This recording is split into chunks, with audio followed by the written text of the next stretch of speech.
1 கொரிந்தியர் 15ஆம் அதிகாரம் 45வது வசனத்திலே வாசிக்கிறோம்.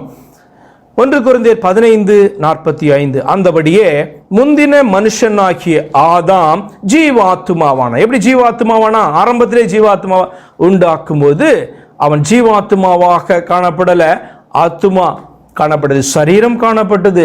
ஆண்டவர் ஊதின பொழுது, அவனுக்குள்ள ஜீவனை தந்த பொழுது, ஸ்பிரிட்டை தந்த பொழுது, சகரியால நீங்க வாசிக்க முடியும், மனுஷனுக்குள் அவர் உண்டாக்கின ஆவி. அப்ப ஆவியை உண்டாக்கின போது, மனுஷ ஆவியை உண்டாக்கின போது அது பார்த்தீங்கன்னா அவனுக்கு ஜீவன் உள்ளதாய் மாறுது. அந்த ஆத்மா ஜீவன் பெறுகிறது என்ற அர்த்தம். ஜீவ ஆத்மாவானான். அப்ப இந்த வசனத்தை சொல்கிறது ஆதாம் ஜீவ ஆத்மாவானான் என்று எழுதப்பட்டு இருக்கிறது. பிந்தின ஆதாம் உயிர்ப்பிக்கிற ஆவியானார். உயிர்ப்பிக்கிற ஆவியானார் என்ன அர்த்தம்? உயிர்ப்பிக்கிற ஆவியாய் மாறினார் என்று சொல்லி அர்த்தமா? இல்ல, ஜீவனை கொடுக்கிறவர், நமக்கு உயிரை கொடுக்கிறவர் என்று சொல்லி அர்த்தம். நம்மளை எல்லாம் சிருஷ்டித்தவர் என்று சொல்லி அர்த்தம். அவர் இல்லைன்னா நம்ம யாருமே இல்லை, அவருக்கு ஜீவன் இல்லை, நமக்கு யாருக்குமே ஜீவன் இல்லை என்று சொல்லி அர்த்தம். அது சிருஷ்டிகரை குறிக்கிறதான காரியம். அந்த இரண்டாவது மனுஷனாக, பிந்தின ஆதாவாக நம்ம உயிர்ப்பிக்கிறதற்காக வெளிப்பட்டார் அல்லவா? அவர் வேறு யாரும் அல்ல, அவர் உயிர்ப்பிக்கிற ஆவியாயிருக்கிறதான அந்த தேவன், என்றென்றும் ஜீவனுள்ளவராயிருக்கிறவர். சந்தேகமாயிருந்தா தொடர்ந்து பவுல் பேசுகிறார். 1 கொரிந்தியர் 15:47 முந்தின மனுஷன் பூமியிலிருந்து உண்டானவன். நாம் ஒரு சிருஷ்டிகர், அவனை சிருஷ்டித்தார், மனுஷனாக சிருஷ்டித்தார், அவனுக்கு ஜீவனை தந்தார். பூமியில இருந்து உண்டானவன் மன்னவன், இரண்டாம் மனுஷன் வானத்தில் இருந்து வந்த கர்த்தர். அப்ப இரண்டாம் மனுஷன் என்று சொல்லப்படுகிற, பிந்தின ஆதாம் என்று சொல்லப்படுகிற மனுஷனாக காணப்பட்ட, நமக்காய் பாடுகளை சந்தித்த, அனுபவித்த, தன்னையே நமக்காக பலியாக ஒப்பு கொடுத்த அந்த இயேசு கிறிஸ்துவை குறித்து வேதம் சொல்லுகிறது. இந்த இரண்டாம் மனுஷன் ஆகிய இயேசு வானத்தில் இருந்து வந்த கர்த்தர். வானத்தில் எத்தனை கர்த்தர் உண்டு? அதாவது ஹெவன் என்று சொல்லி அர்த்தம், பரலோகம் என்று சொல்லி அர்த்தம், உன்னதம் என்று சொல்லி அர்த்தம். அந்த இடத்துல எத்தனை கர்த்தர் உண்டு? கொஞ்சம் நீங்க சிந்தித்து பாருங்க. 2 கர்த்தரா, 3 கர்த்தரா? நீங்கள் தேவனை திருத்துவ தேவனை நம்பிக்கொண்டு இருக்கிறீர்களா? அல்லது தேவன் இருவராயிருக்கிறார், மூவராயிருக்கிறார், ஒன்றாயிருக்கிறார்கள், அதில் ஒருவர் வந்தார் என்று நம்பிக்கொண்டிருக்கிறவர்களா இருந்தால் இந்த வார்த்தை சொல்லுகிறது, அல்லது வேதம் முழுவதும் சொல்லுகிறது, உன் தேவனாகிய கர்த்தர் ஒருவரே கர்த்தர், கர்த்தரே தேவன் என்று வேதம் சொல்லுகிறது அல்லவா? யோசித்து பாருங்க. வானத்திலிருந்து வந்த கர்த்தர், பரலோகத்திலிருந்து வந்த கர்த்தர், ஹெவன்ல இருந்து நமக்காக இறங்கின கர்த்தர் என்று சொல்லும் பொழுது நீங்க வேதத்தை வாசித்து, நீங்கள் ஆராய்ந்து பார்த்து, எத்தனை கர்த்தர் வானத்திலே உண்டு வேதத்திலே சொல்லுகிறது என்று சொல்லி கொஞ்சம் ஆராய்ந்து பார்த்தீங்கன்னா திரும்ப திரும்ப வேத வசனங்கள் உங்களுடைய முகத்துக்கு நேராய் வந்து உங்களோடு கூட பேசும். கர்த்தர் ஒருவரே என்று சொல்லி, ஒருவரே கர்த்தர் என்று திரும்ப திரும்ப வேதம் பேசிக்கொண்டு இருக்கும். அப்ப இரண்டாம் மனுஷன் வானத்தில் இருந்து வந்த கர்த்தர். அடுத்து யோவான் 10ஆம் அதிகாரம் 10வது வசனத்தில் எதற்காக இந்த வார்த்தையை எடுத்தோம் தெரியுமா? உயிர்ப்பிக்கிற ஆவி என்று இயேசு கிறிஸ்துவை குறித்து வேதம் சொல்லுகிறது அல்லவா?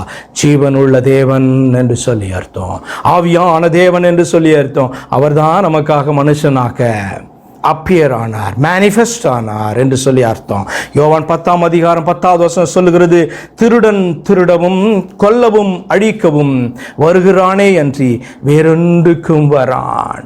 திருடன் திருட வருகிறான், உன்னுடைய ஆத்துமாவை அழிக்க வருகிறான், அதை இடறச் செய்ய வருகிறான். ஆனால் ஆண்டவர் சொல்லுகிறார், நானோ அவைகளுக்கு ஜீவன் உண்டாயிருக்கவும் அது பரிபூரணப்படவும் வந்தேன்.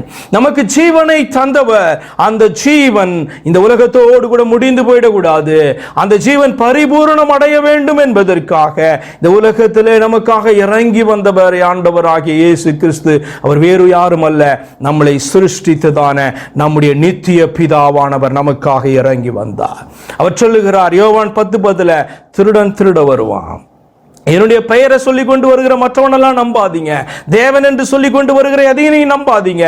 உங்களுடைய தேவன் என்று சொன்னால் அது கர்த்தர் மட்டுமே உங்கள் தேவனாயிருக்கிறார். அதனால்தான் வேதம் சொல்லுகிறது, கர்த்தரே தேவன் என்று அறியுங்கள், நாம் அல்ல, அவரே நம்மை உண்டாக்கினார், நாம் அவருடைய மேய்ச்சலின் நாடுகளாயிருக்கிறோம் என்பதாய் வேதம் பேசுகிறது அல்லவா?